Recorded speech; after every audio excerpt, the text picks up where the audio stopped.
All right. So the title of the presentation is Grassroots Peace Building in LA.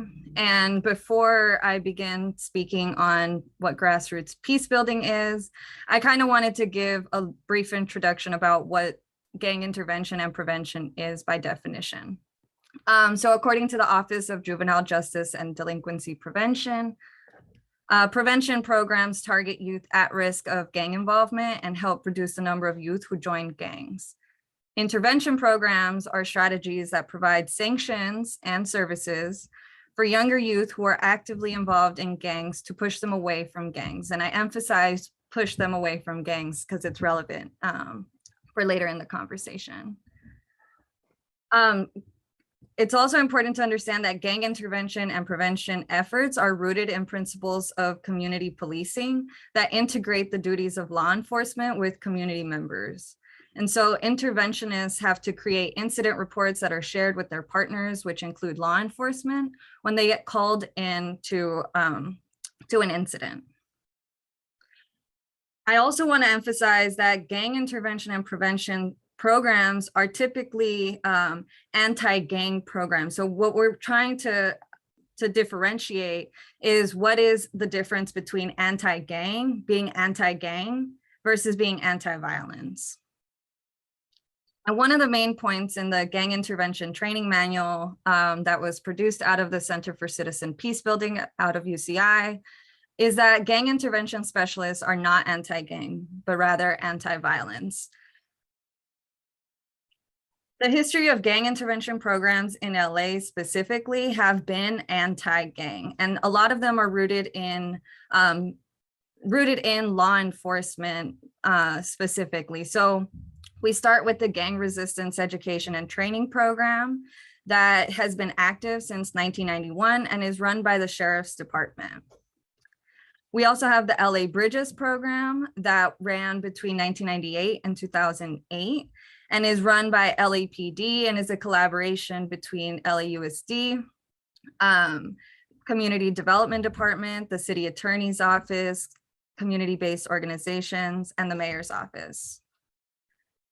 Then funding starts to change up a little, and they start the gang reduction program in LA between 2003 and 2008, which starts to focus to integrate these different aspects and focuses on prevention, intervention, and suppression of gangs. Now what we have, and these are specifically professional gang intervention programs, right? What is considered professional gang intervention. And so now it's Gang Reduction Youth Development Grid that's been running since 2010 and is a part of the Office of Mayor in collaboration with the LAPD and community partners.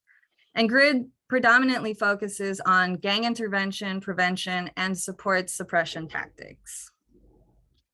So why is collaboration with law enforcement emphasized is one of the big questions I have and that we've been talking about with some of the panelists, which is, so we're trying to create a distinction between what is grassroots peace building and professional gang intervention. So really grassroots peace building is rooted in care and love for community and acknowledges the state and law enforcement are actors in our continued oppression and criminalization.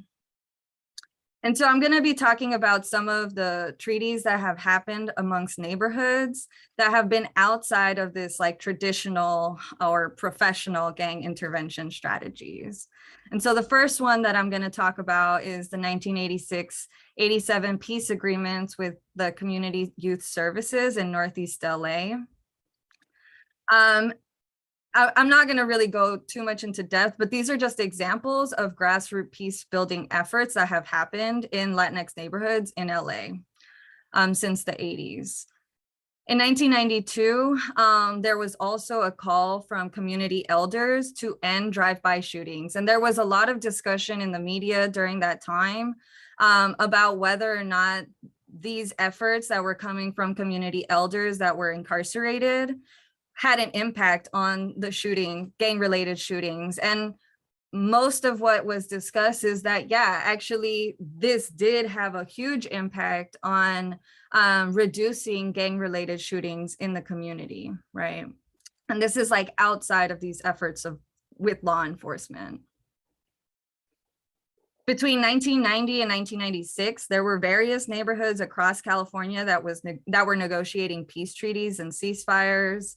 Some of the really big ones that I'll mention are peace treaties that were happening in Orange County with the United Gang Council. And these are peace treaties that were just negotiated with community members, right? Like organically starting with folks saying, you know, we don't want to hurt each other anymore. The other really major peace treaty is the LA Valley in the 90s, is the LA Valley Peace Treaty that happens. And one of the community members that was one of the leaders involved in this treaty said that, was quoted in an LA Times article saying that he hoped that the gesture of peace by the gangs would bring them greater educational and job opportunities as well as respect, right? So this is elders negotiating because they care about the younger generation and they have influence, right? We also have in 2004 the Tukey Protocol for Peace that was negotiated amongst Avenues and Crips neighborhoods in LA. Also the 2012 and the agreement to end hostilities that came out of organizing that was happening inside of California state prisons. The hunger strikes to end the long-term use of solitary confinement in 2016. And then most recently, also the 2020 peace treaty in South Central among Black and Brown neighborhoods. And so one of the things that's really important for me is trying to understand where does the funding come from, right? Like money has such a huge role in everything we do, and we have to be so conscious of what we're reinforcing, right? When we choose or choose not to engage in certain programs. And so a lot of the funding for gang intervention is focused on law enforcement. And so really what they're doing, as I had just mentioned, like the history, the main programs that are professional gang intervention are coming out of law enforcement. And so they're receiving the funding for gang intervention and prevention. And so when we think about this like larger movement that's been happening, really starts taking up last year. And we see gang interventionists, professional gang interventionists being quoted in a New York Times article saying, unlike the younger activists with Black Lives Matter, he says, working with the police is essential. We can't operate without the police. So I wouldn't say defund the police, right? So we have to really understand, what does it mean when folks in our community are kind of going contrary to the larger discussions around removing funding from the police? Also, like these are conversations that have been happening across the US. This is like no way the first time that these conversations are being discussed. And it's especially been discussed in the context of anti-terror and community policing funding. There was large movements across the US to prevent the use of the Countering Violent Extremism grant from the Department of Homeland Security. And this was a grant that was being put out between 2010 and 2016. And in a recent report that came out regarding this grant, and as a result of the community mobilization against the CVE, we find that organizations such as GRID and Homeboy Industries were trying to get access to some of this funding. Ultimately in LA, because of the mobilization, people like GRID was not didn't end up using those funds and they were returned, but it's still like we're implicated, gang intervention is implicated not just in like furthering policing, but also in like these like larger movements around racial profiling and police violence. So now kind of how they're revamping this grant is the Targeted Violence and Terrorism Prevention Grant coming from Department of Homeland Security. That's really pushing for more public safety funding. We're seeing it in the Biden-Harris American Rescue Plan that's specifically like funding hiring law enforcement officials above pre-pandemic levels, paying overtime, and then also investing in technology and equipment. When we think about what this technology and equipment is doing, it's facilitating easier collaboration with FBI, ATF, DEA, US Marshals, and also transnational law enforcement.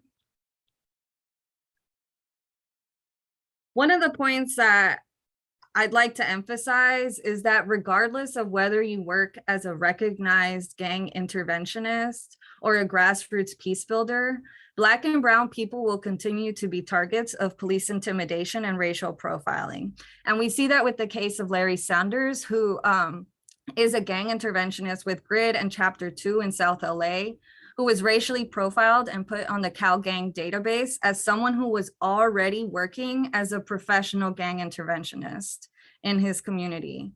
He had to fight to be removed, but was and is still being profiled by the police.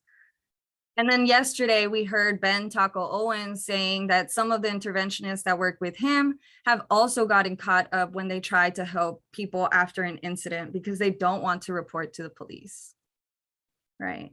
And so some of the ways that we're seeing people, peace builders, being targeted is through the use of RICO. RICO, the Federal Racketeering Influence Corrupt Organizations Act, it was initially enacted to target the Italian mafia, but has since the late 80s and 90s started to be used against gangs, or what they consider gangs. And so this legal scholar, Bonnie, has argued that the RICO statute provides adequate and effective way of combating gangs if they qualify as enterprises, show a pattern of racketeering, and if they're disrupting interstate commerce. And it doesn't need to be economic commerce. But we're also finding now, more recently, legal scholars are finding that there is racial bias in the use of RICO statutes against street gangs. About a third of RICO cases between 2001 and 2011 have involved street gangs, of which about 86% are primarily affiliated with Black, Latino, or Asian people. Let's see. So what we're seeing is the criminalization of peace builders. An example is 2009 RICO on MS-13 that involved Homies Unidos. The executive director, Alex Sanchez, was originally named in this RICO indictment, but was actually not convicted in the end. In 2015, we see a RICO on a prison gang involving Homeboy Industries. This was really interesting because there was a peace treaty that had been happening with 3 neighborhoods in Northeast LA.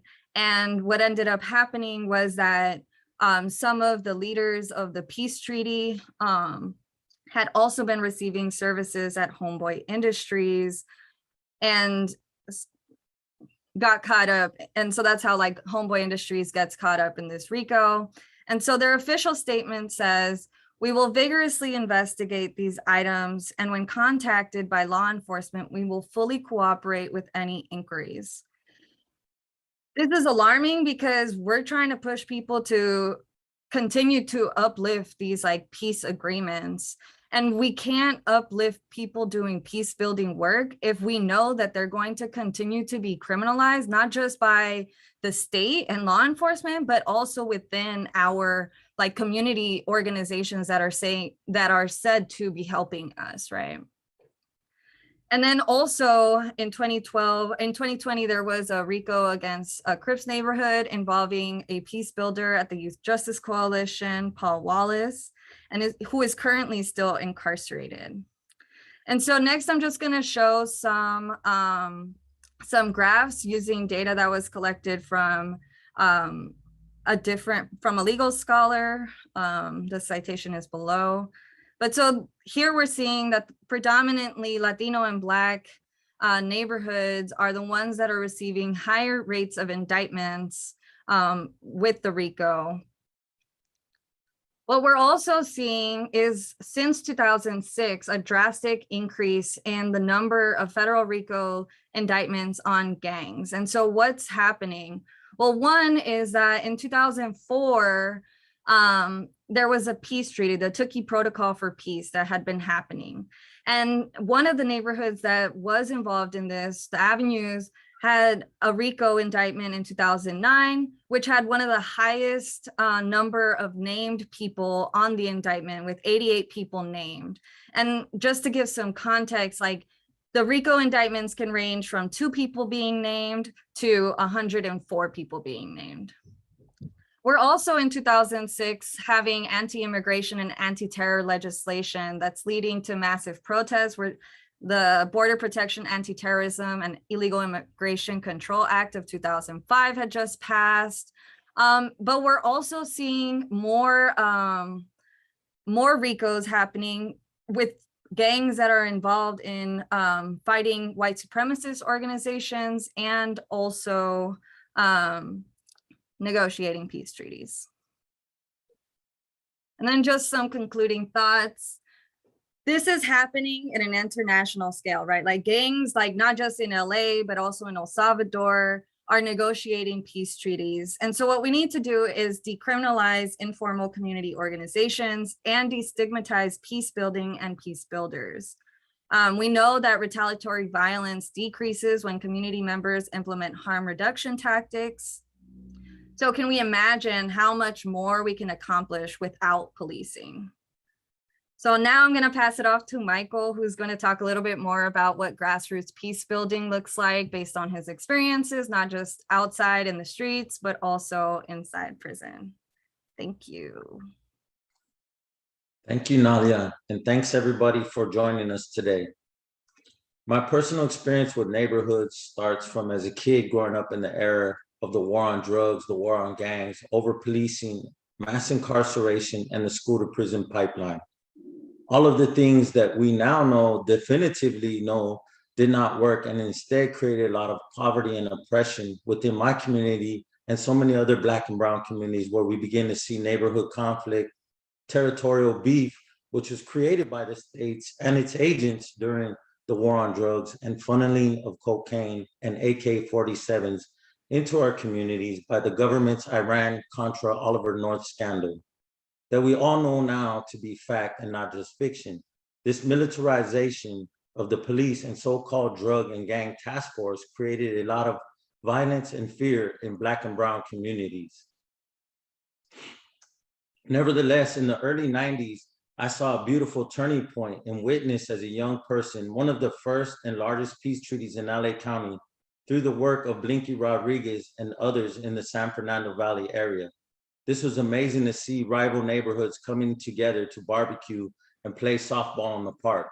However, I didn't see any law enforcement or organizations that work with law enforcement involved. I saw community people who were doing this without any funding, but instead were doing their own fundraising.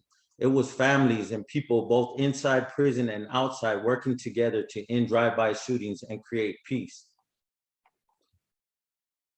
Having seen this happen was amazing, but the state created segregation and state created violence that led to so much Black and brown tensions and violence inside prisons that also seeped out into the streets was fully alive when I entered the prison system in 1998.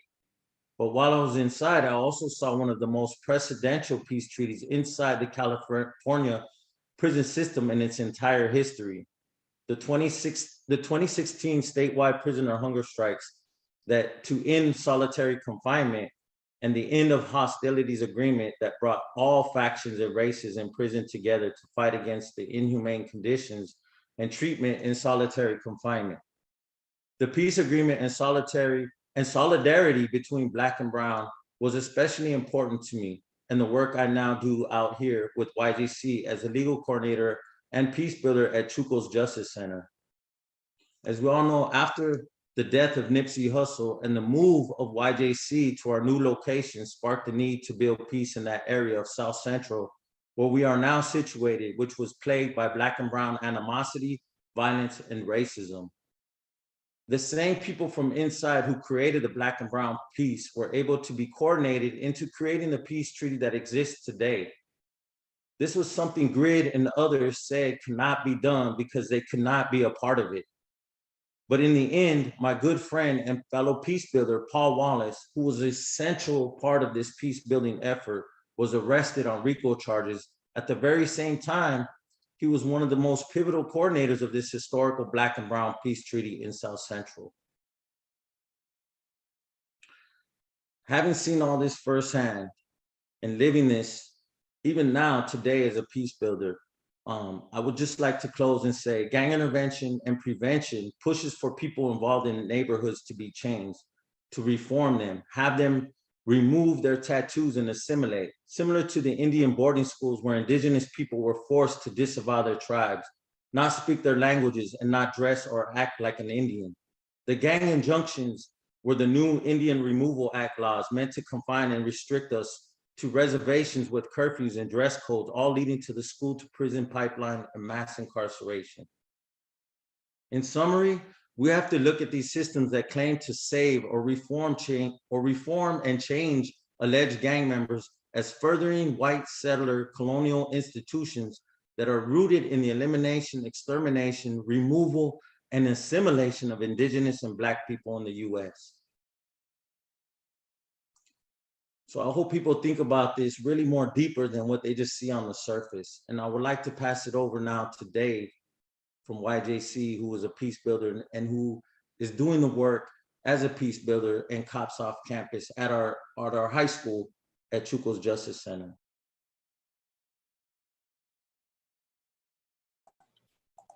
Thanks, Mike. I introduced myself earlier already.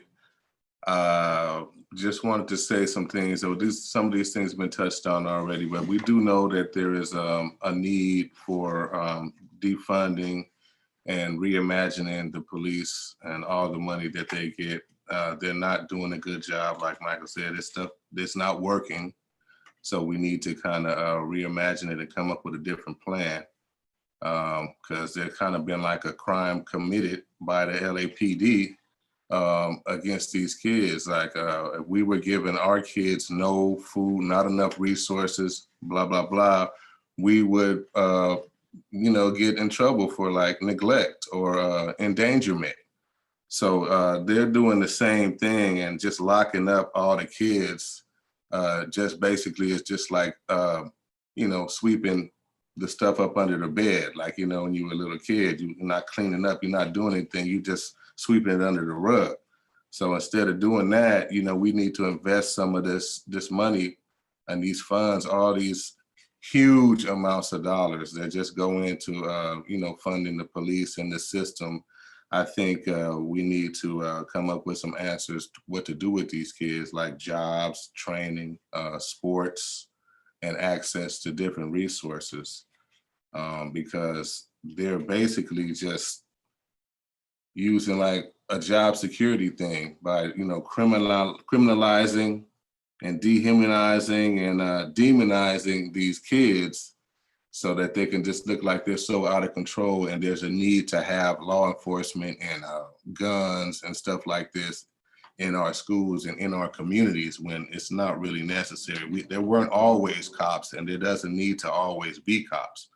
We had other situations going on in society, so we really don't need cops. That just feeds the school to prison pipeline, and it just teaches the kids the the FTP, F the police mentality early on. So they're not giving out bubble gums and baseball cards and stuff no more. They're not having little league and stuff like that. They're just teaching these kids how to live life under the gun, basically. and in the schools. So you really don't need that. And it's hard to do anything to focus knowing that, you know, you're kind of like in an occupied space instead of just being at school and free to learn and just be a kid. And, you know, everybody wants to be tough on crime and all that kind of stuff, but they really need to be finding out how to come up with new ways to prevent crime. And I think if people had resources, nobody wants to be a criminal. Nobody wants to have to go get down how they live. You know, they would like to, you know, have a generational wealth like everybody else, you know what I mean? So they don't have to do all that, you know, but they never did anything for us. All they did was arrest us, and then that got us on probation. And then, you know, you never get off probation. And if you stay on probation, then you're gonna be in jail. And then when you get off, you're gonna be on probation. And, you know, they even have voluntary probation for some of these kids that we just got rid of that like earlier last year, but they had voluntary probation. They weren't even committing a crime, and they put them on that probation just to get them in the system and hold on to them, because it's hard to get out, man. I know just recently we lost a guy, like a kind of a legendary figure in the gang community. His name is Monster Cody. And I heard it said that, and he was older than me. I'm 49. He's like probably, you know, years older than me. And he said that from the time he was like 12 years old until he died, he was never off of probation. That's crazy. You know what I mean? That's just keeping that chain on all that time, you know, just 1 foot in prison like that. It's tough to get down like that. So that's just what they're trying to do, man. And they don't come from the neighborhood, so they don't share common experiences, common fears and stuff like that. When they show up, they're just showing up to, you know how they do, man. And they're not listening, and they just want to be in control instead of you know, finding out what's going on. And, you know, peace builders are from the area, so chances are we know that kid if we show up. We know him, so we don't come, you know, I mean, grabbing guns and just having bad intentions like that, like the cops often do. And, you know, peace builders, we're not armed.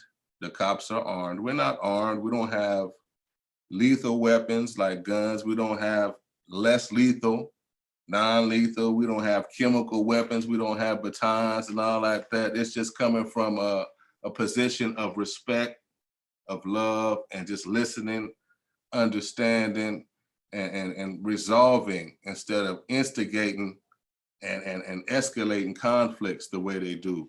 You know, cops are always talking about, you know, I was so scared. I was scared for my life. You know what I mean? No, he was so big. Oh, black. Oh, you know, I thought he was on, you know, PCP, you know what I mean? Black and brown. You know what I mean? And if you're scared, man, go to church. If you're scared, don't be a cop in a black neighborhood, a black, brown neighborhood, if you're scared of black and brown people. But we all know they just trying to get their wings, you know what I mean, get their smoking gun, tattoo, and all like that. It's just gotten down to that, bro. And we know how many gangs are in law enforcement. Forget about it, man. But yeah, man, they shouldn't be in school. They shouldn't be responding to domestic violence calls. They're not counselors. Why are they going there? And 9 times out of 10, they just want to arrest. Somebody's going to jail. Well, you know what I mean? I gotta take one of you to jail. Somebody's going to jail. You know, they shouldn't be responding to mental health calls because they're not doctors. They shouldn't be responding to even traffic calls and tickets. They're not experts. You know what I mean? What are they? So come on, it's much better ways to do this. And peace builders come from the neighborhood, so they know what's needed. They talk to the people. They know what the people need, and we can provide the resources better than cops can. And just to go also into the last thing with Alex and Doc and all that, it's a tough thing, man, when people of color are identified as leaders, because we know how they fear that. And they're gonna bring you down, man, when they find out that about you, because you're doing the work that they can't do. You know what I mean? They're saying, "Are we trying to do all this? Oh, it's out of control." No, it's not. We can control ourselves, man. We can handle ourselves if given the opportunity. And the way they look at it is like, if you can stop a riot, then you can start a riot. And if you can stop a war, then you can start a war. So that's the way they're looking at people. Like, and you know, I fear for my brother Mike. You know what I mean? Because you know, I know what you're doing, and I know they don't like this kind of process, this progress that you're doing, bro. But I commend you on, you know what I mean, what you've been through and what you're doing. Always, you know, much respect to you, man, and much love. And yeah, that's it, everybody.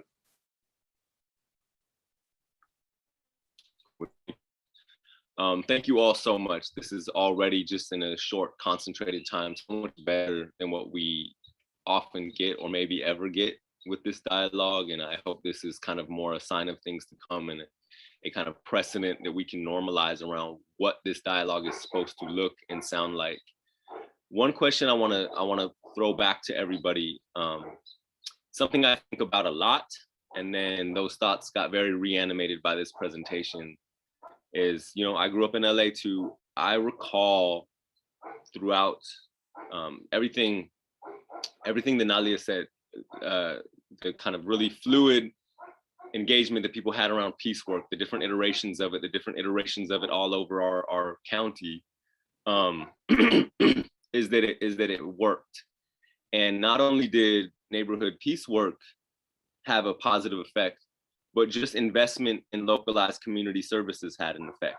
During the HIV crisis, there was an investment in creating more localized access to public health. So there was more family planning services and clinical services and case management services, because people on the ground were smart enough to take whatever, you know, crumbs they were getting to address a global health crisis and use it to also just meet the needs of community. And as a result, there was a lot of organizing around issues of peace and violence, but also just issues of health. And we know that this is actually an overlap and should have never been siloed. And we also learned that part of why that work was so effective and brought about such positive impacts in the community was because it was allowed to exist outside of the supervision of the courts. It was allowed to exist outside of law enforcement having any presence in it. And the most dynamic peace work or gang intervention work or anything you want to call it happened through those health spaces. Which is something that has germinated for me ever since in our current, you know, ATI work and the victories of things like the Justice LA campaign. That's been emphasized throughout the process and has really helped us try to nullify the influence of law enforcement. Now, the reason I asked that and the reason I bring that up is that this is, you know, was a long time ago. We didn't have access to the democratization of information that we have now, the channels that we can carve out our own through tools like social media, complicated though they may be, frustrating though they may be, even toxic though they may be, they're also have a platform for a lot of self-reporting. And out of that, the development of narrative to point to successes or point to the realities of state violence. People are now understanding, like you said, Mike, it was always fact. It was never fiction. Things they used to call conspiracies were always facts. And that encroachment of state violence into our lives in the form of arrest, in the form of probation, in the form of family separation that fractures any opportunity, not only for generational wealth, but for generational skills building. The person that was supposed to teach you how to fix a car is now gone. Things like that really fracture communities' ability to sustain don't get talked about. And now that's being understood. But at the same time, when all that success happened and I saw things get safer, and I was a kid and I saw things get safer, right when that happened, we had, you know, the carpetbagging police, Bill Bratton, come in and say, broken windows policing is the reason things have gotten safer. We already had the 94 crime bill, which was like the composite of everything that had been workshopped here in LA first, by the way, the expansion of statutes for things like 3 strikes, the expansion of statutes for gang databases, the expansion of statutes for mandatory minimums and extended supervision and so on and so forth. The militarized policing that went all the way back, you know, to the Daryl Gates era and so on and so forth. Those things were all of a sudden given the credit, and then broken windows policing. So the credit of the community was literally co-opted for more police, for an expansion of budgets, for more incarceration, and for this really perverse thing that we've all witnessed, where we're in 40 years now Reaganomics, 40 years of political austerity, of draining all the resources from community infrastructure. The only local entity that has survived that has been law enforcement. The only global entity has been the military. So the reason I bring this up and the question I want to throw to you all is, what do we do about that now? Like, we saw how we have to tap into our own experiential memory and just ask folks to believe us that it worked. Now we have an opportunity to actually export the narrative in a tangible way through text, through digital media, et cetera. How do we fight that fight? Because we know that, for example, the LA County Sheriff's Department, just one department I'll name, has a $24 million a year budget for comms. And that's how we see this saturation of, you know, fear-mongering media around a rise in gun violence and gang violence, and et cetera. So how are we incorporating that into our strategy? Because we do have all the kind of, everything's been proven now. We have the knowledge, we have the facts on our side. But how do we build that infrastructure or fight for that narrative, including with folks close to us who may have accepted the police presence and try to work around it or navigate it or negotiate it?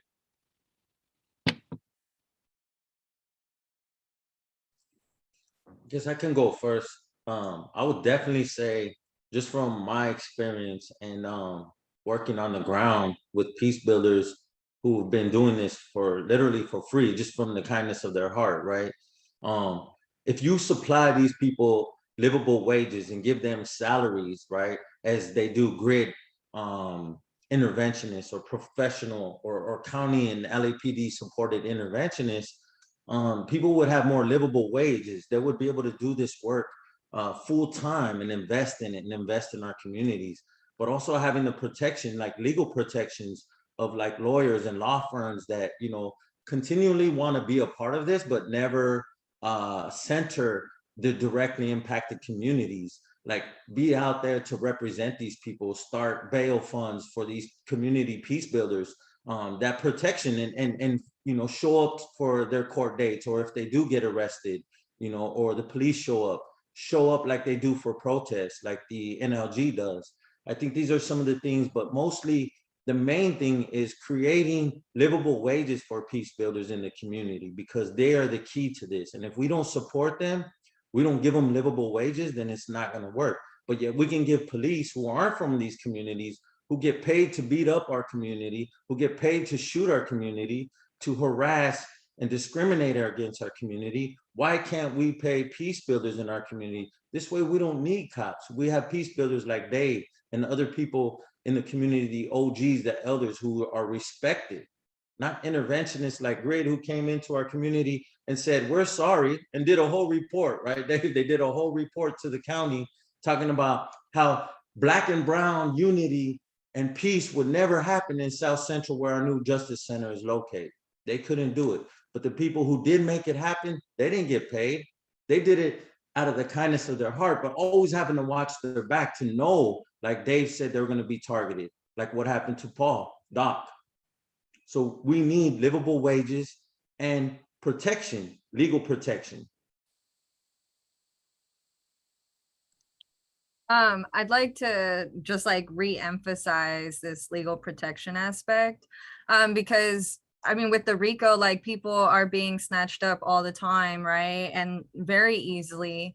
Yesterday, there was a panel where LaTanya Ward talked a bit about how older folks had gotten RICO'd in her neighborhood in LA, and they were peace builders. They were people that were the leadership in her community and were the ones that were talking to the younger homies and telling them, like, hey, like, we need to stop having like such heated like beefs, right? And then also Ingrid from A New Way of Life talking about how a whole block was literally disappeared as a result of a RICO in her neighborhood, right? And so it's like, elders, community elders, like the people that are most respected within these communities, are the ones that are being disappeared, and we're losing our leadership, right? And so making sure that people are protected, I think, is a really big aspect of it.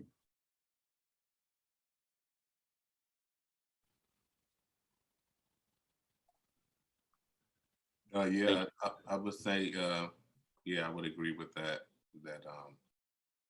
definitely you need to have peace builders backs for having the community's backs. It's just, you know, just a balance.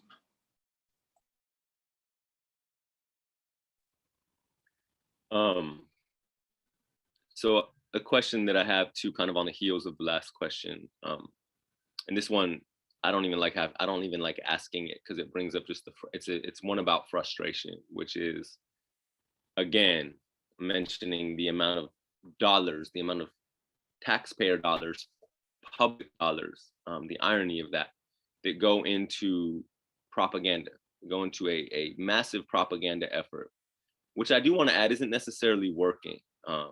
Couple of examples, like we're having a huge propaganda effort that's saying, you know, on the heels of a shift in this country where people do want a change, where people are acknowledging that the system of policing, the system of state violence, the carceral system, to whatever degrees people understand it in its totality, has not made anybody safer, but rather been an obstacle to safety. That question is resonating in a way it never has before, I think, in like the mass kind of public discourse. And so as a result, there has been a counter surge in propaganda. It's reminding me a lot of like the 80s and 90s and the kind of Willie Horton politics of the time, the constant fear mongering. We're seeing that again. We're swimming in it, actually. It's constant. And again, it's important to remember that it's a funded effort. It's not by accident. And because newsrooms across the country tend to be run by folks who are not from these communities, who see it as, at best, and I mean at best, they see it as a both sides issue. At best, they don't see it as the fact that the crisis is policing in the carceral system itself. That's the crisis. But I do think the public does see that more than they ever have. I mean, Measure J passed in Los Angeles with 65% of the vote. Larry Krasner just won a re-election in Philadelphia with 65% of the vote. Voting, you know, the postscript on voting is far more accurate read than polling ever can be. And I mean, I don't want to digress and talk about what a faulty kind of fake piece of scholarship, let alone non-scientific and just waste of time polling is. But it is important to know that that constantly gets leveraged to also fuel a narrative that says, A, people actually do want the police, and B, you know, without them, we're not safe. How do you, as our speakers right now, I'm asking you all individually, outside of the spaces where we are all aligned, have those conversations? What is that looking like? What is that looking like for you right now?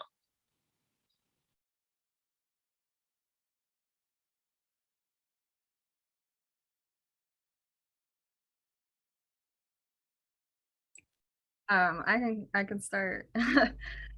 So a lot of my work focuses on Central America and gang violence in Central America. And this is like something that I have been in conversation with many people in my community in LA, and like the larger Central American community in LA, is about how peace treaties have been criminalized in El Salvador and in Honduras and in Guatemala. Those like peace building efforts have been criminalized. People have been incarcerated, killed because of their affiliation with a peace treaty.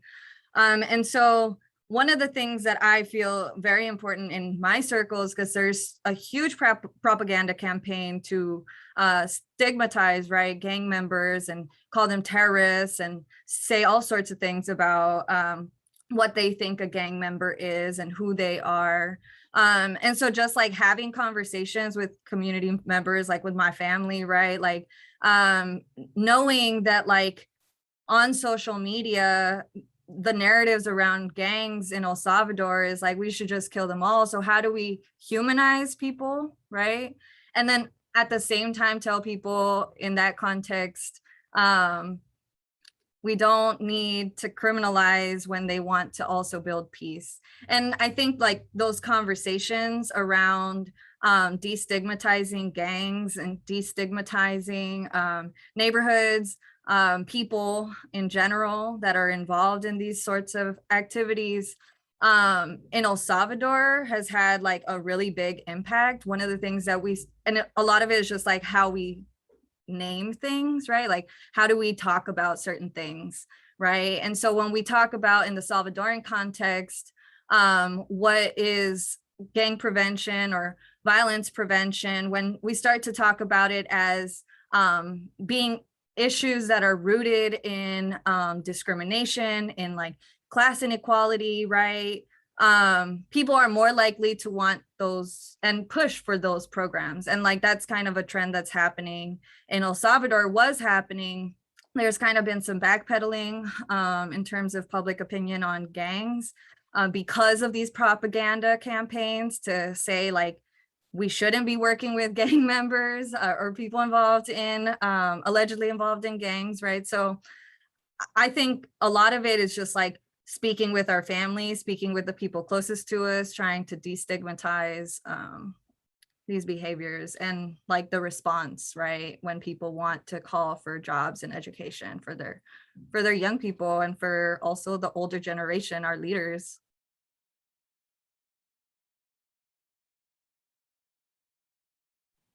Thank you.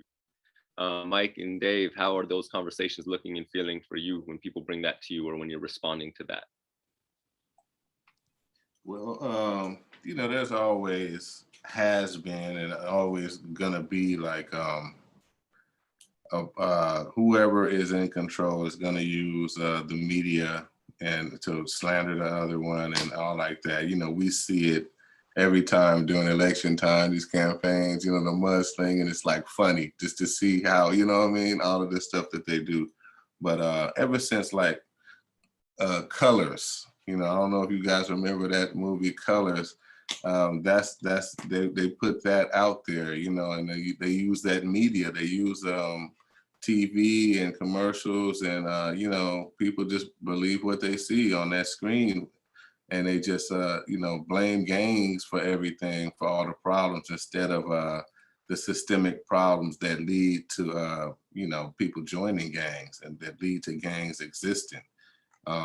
You know, the images of Black and brown, all they show is us either, you know, getting arrested, you know, we getting in trouble, or, you know, you know, with you know, Hispanics, you know, all this drugs, and they bringing drugs over, you know, and you know what Trump said, a lot of people believe that, and that's, you know, got him elected, man, on that hatred, you know what I mean? Because a lot of people buy into that, you know, so, and they use it to spread it all over the world, like they did with smoking, you know, cigarettes and stuff. You know, got people all over the world smoking cigarettes because John Wayne's, you know, was smoking them or something like that. Cary Grant, somebody, you know what I mean? So they always use that that tool to divide us, to conquer us. You know what I mean? Keep us from getting together. You know, we get together.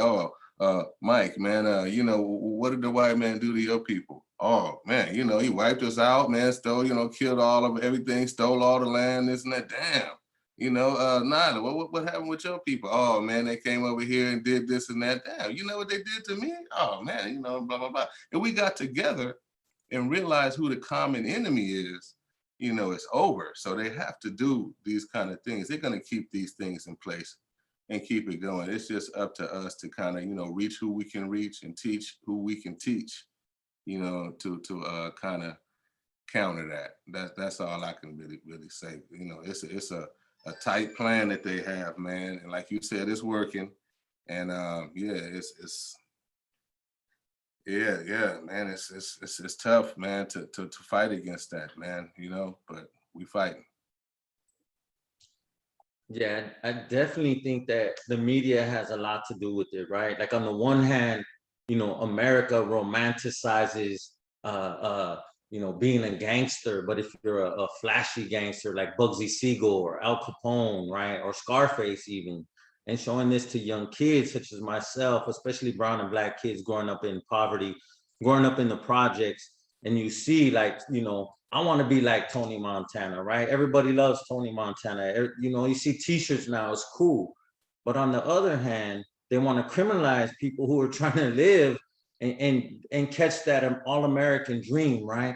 Of coming from ashes from as Biggie said, from ashy to classy, right?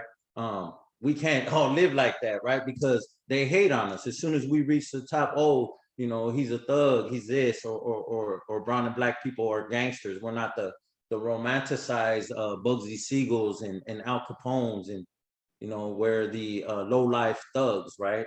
So it's easy for them to stereotype us and to stigmatize us and to criminalize us and even demonize us when you have people like Trump saying, you know, Mexico sending us their worst, their gang members, and MS-13, they're chopping up kids and all this fear mongering, right? Um, so yeah, I think it's a double-edged sword of the media, because they want to romanticize being a gangster, you know, balling, etc. Even the music that we listen to. But on the other hand, they want to criminalize it and lock people up and separate families for it, right? And stigmatize people. But I think what really needs to be done is we need to find some journalists that have real heart, that believe in abolition, that you know, going against the status quo, and show stories like Dave as being a peace builder for a high school in a community of Black and brown people where there's always tension, right? But he's able to de-escalate and be a peace builder without cops on our campus, without cops at this high school, as he said, without weapons. I think this needs to be shown that it can be done, that peace treaties can be had in the streets between Black and brown, between rival neighborhoods. We can stop drive-bys. We can stop, you know, mothers from crying at funerals over unnecessary violence in the hoods, right? We could tell the youth, hey, don't paint on these people's walls. Don't mess with these people's cars. Like, have respect for our elders, right? But they're not showing those stories. And those are the stories that need to be shown, instead of the criminalization, stereotyping, and demonizing of us. Thank you for that. You made such a good point at the very end too about the way this country has romanticized, and I'm sure it's been other places, but you know, I can speak to here the romanticization of the outlaw and the outlaw archetype and the outlaw culture, and it's its own conversation, which, you know, maybe we can reconvene another time and really like dig in, because I think the cultural conversation around the outlaw archetype is really important, because the one of the most harmful narratives in this country is the rags to riches narrative. They can do it, you can do it. Why are you mad at Jeff Bezos? He made his own money, things like that. It creates this what a lot of people refer to in this culture as rugged individualism, and the myth that anybody does anything alone. We're all interdependent. Nobody has achieved wealth without the utilization of the infrastructure that we all contribute to. And the outlaw archetype is very much a component of that. The idea of someone going out and getting something on their own, the idea of having the courage to break through social conditions and achieving something by any means necessary, get rich or die trying. It's a very complicated archetype that I think has impacted us deeply. That this country, on one hand, it's just a great point, Mike. On one hand, it like romanticizes it, fetishizes it, and then on the other hand, criminalizes it whenever it can, and levies state violence, you know, in a truly brutal fashion at those who actually embody it. So something for us to put in the parking lot. I'd like to, you know, we have 10 minutes left. I would like to open it up to the participants here. Please just throw your questions into the chat, and I'll facilitate best I can. Our panelists might just want to see them and respond. So let's just go there. And please feel free to ask questions of this amazing group of voices that we're here with today.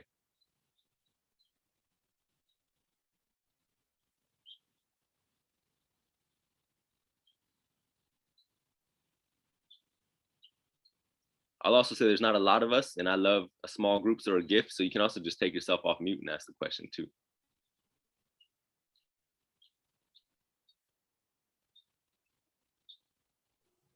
Oh yeah, so I actually had a question regarding like the peace builders. Well, first and foremost, thanks to all the presenters and Lex for facilitating this. The question that I've been having regarding like the peace building is, given this kind of shift in the landscape with the prisons, specifically in California, where you are now seeing a lot more people going into the SNY yards, the sensitive need yards, and oftentimes that like loses the credibility of folks and who they could like interact. like how has that, given the fact that the SNY yards are like growing um, in the Department of Corrections in California, how is that affecting like the peace building out in the streets?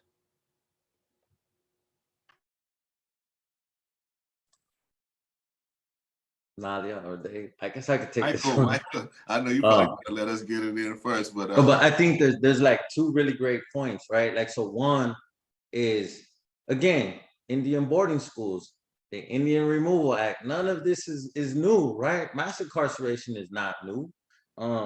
The erasure and assimilation of people. So one way that the state turns people into state agents or breaks them, right? Just like they did with the Indians, erase your tattoos, don't speak your language, don't wear your native dress anymore, right? So by breaking people and telling them the only way, if you're a lifer, the only way we'll let you out when you go to parole board, and the only way you can convince us that you are no longer a threat to society is if you denounce your gang, denounce gang membership, denounce people that are in gangs. And if you want to go home and you want programs and services that'll help you go home, like college programs, like arts and corrections programs, this SNY yard has those for you. It's like a carrot on a stick, right? If you want a program, if you want to, go home, then you become a state agent. But a lot of people don't know, in order to do that, for most people, unless you have a case that you're a former judge, you're a former police officer, or you're a sex offender, you're not going to be automatically put in SNY unless you want to drop out of a gang and give information, what they call debriefing, to gang investigators, which is only going to be, yes, you're going to save yourself.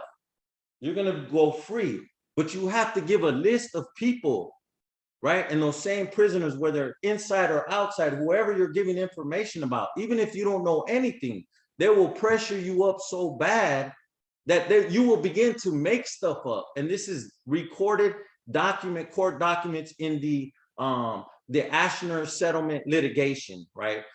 Regarding the hunger strikes and the end of solitary confinement, and the use of debriefing, forcing people to tell on themselves and others, violating the 8th Amendment and their own 5th Amendment in order to go home. That is cruel and unusual punishment. Saying, Sergio, if you want to go home, you have to tell me about Lex, everybody on this panel. And you're like, well, I may only know a couple people. Oh, then you really don't want to go home, huh? So you start making stuff up. Now, to save your own skin and to go home, you're sacrificing all these other people who that information that you gave, and even if you didn't give information, is going to be used to keep them either in solitary confinement or begin investigations and cases against people. So all you're doing is perpetuating mass incarceration. You're perpetuating the use of solitary confinement, gang labeling of other people that you gave information for, all to come home. Now you come home, we saw what happened to Nipsey Hussle. No, nobody in this space that is talking about revolution, talking about fighting against the system, fighting for Black and brown empowerment and freedom, is going to be somebody that's willing to work with the state. Although I could see the argument that, oh, I was pressured, the state does this to people. Yes, that's why we need to shut down the state. That's why we need to abolish the prison system, the gang validation system, the debriefing policies, et cetera, because they know if they could break men down and women down into becoming informants, they no longer have to worry about those individuals. And then once they're on the streets, paroled, they have to check in with their parole officer. The parole officer might be, hey, you work for such and such org, or we want you to infiltrate this org. That's what they did to the Black Panthers, right? Infiltrate. That's what they did to the Brown Berets. Agent provocateurs, state agents, informants.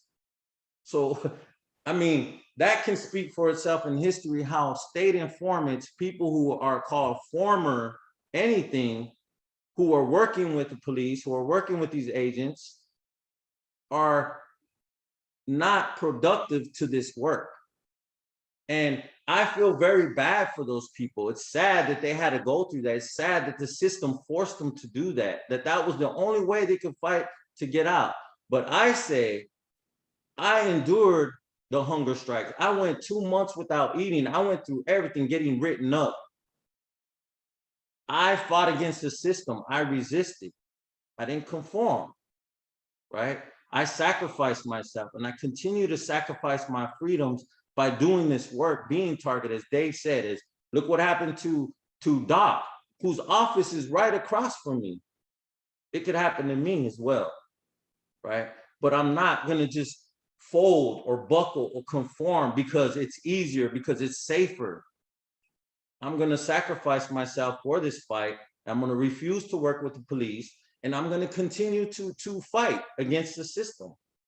And we all know what happened to Nipsey Hussle. Who killed him? Somebody who came into his circle, who was no longer wanted in the community, who was an informant, allegedly, and Nipsey told him to leave. And what happened? He was scorned. He came back and killed him. It's not productive. The proof is in the history of it. Look what happened to the Black Panthers. I think state agents are not good for this work. And the state should not be turning people into agents. There should be other ways for people to get out. I just want to say one thing too, is that these confidential informant information that is generated by law enforcement inside prisons can also then be used against people who are involved in peace building outside for a RICO indictment. And well, they don't even have to be outside. They can be indicted on a RICO while they're still incarcerated in prison, in state prison. So it's like this information is not only being used to criminalize you within the prison system, it can then be used in a federal RICO too.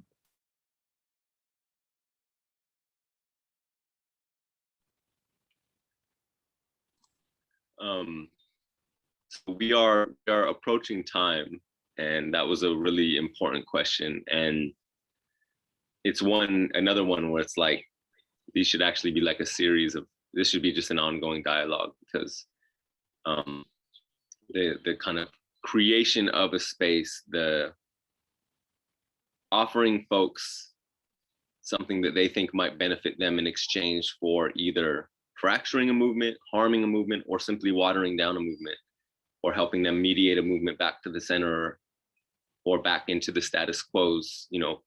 Status quo tends to carve out little spaces for the performance of dissent, for example.